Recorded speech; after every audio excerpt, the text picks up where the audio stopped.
In this video, we are going to review the federal definition of homelessness as it relates to the Continuum of Care program and the Emergency Solutions Grant program. The Continuum of Care program, typically referred to as the CoC program, may fund housing and services for people experiencing homelessness. The Emergency Solutions Grant program, typically referred to as the ESG program, may fund emergency shelter, outreach services, short-term housing, and some supportive services. Learning the categories of homelessness can help you better understand the basic eligibility criteria for people who need help to exit homelessness with the support of these funding streams. In general terms, experiencing homelessness means an individual or family who does not have a fixed, regular, and adequate nighttime residence. This is a very broad definition that can mean a variety of things to different people and systems. For the purposes of project eligibility, the definition of homelessness is narrowed down to more specific living situations for each federal funding stream. There are formal homeless definitions in the Violence Against Women, or VAWA Act, youth-focused programs, and other programs that serve people who qualify for federal benefits related to food, services, and education. While they may all be similar, there are key differences, and we are going to review the Housing and Urban Development's homeless definition specifics for the CoC and ESG programs. The federal definition for the CoC and ESG programs has 4 parts, and you will typically hear them referred to as categories. Each notice of funding or award for the CoC and ESG program may use the homeless categories as they are written, or the notice of funding may restrict projects to one or more categories to target project funding to people in a certain living situation. Category 1. Category 1 encompasses people experiencing literal homelessness. Typically, people in this category qualify for the majority of projects that are dedicated to serve people experiencing homelessness. It is the most commonly prioritized category. Literal homelessness includes people who are living unsheltered in places that are not designed for human habitation. This includes people who are living in their car, on the street, at parks, or abandoned buildings, anywhere not meant to be a living situation. Literal homelessness also includes people who are living in emergency shelters that are publicly or privately funded.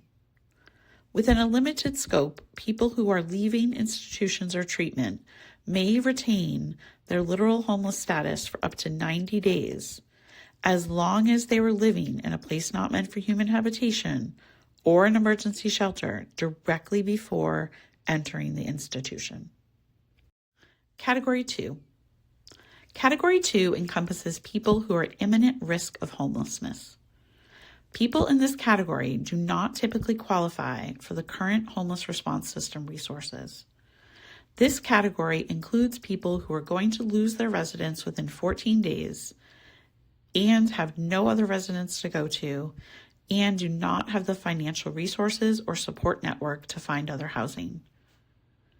People also refer to this category as precariously housed, couch surfing, and other slang terms.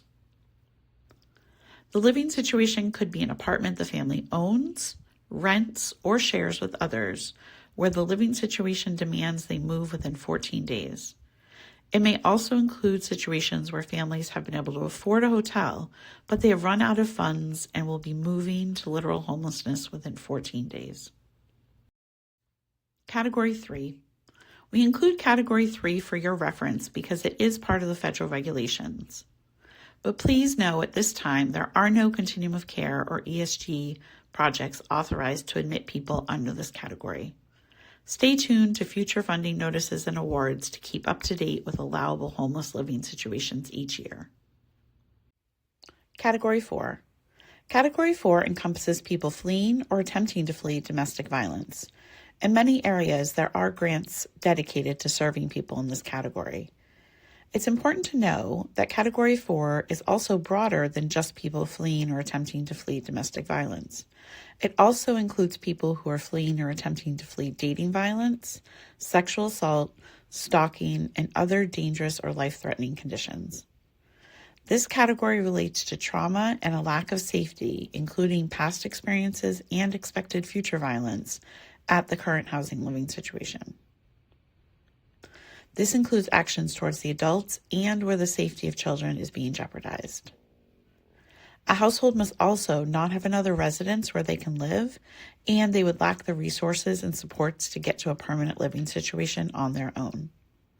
Safety of the household must be the number one concern when working with people who are fleeing danger. For people in any of these homeless categories to be admitted to a project, one must obtain written proof to document the current living situation before entry into the project. Understanding these definitions can help you and those you work with to complete this process. We hope this helps clarify the homeless definition as it relates to the CoC and ESG projects. To continue to learn more about the homeless definition, including how to document homeless status, please visit the Rhode Island Continuum of Care website at continuumofcareri.com and their YouTube channel for training videos.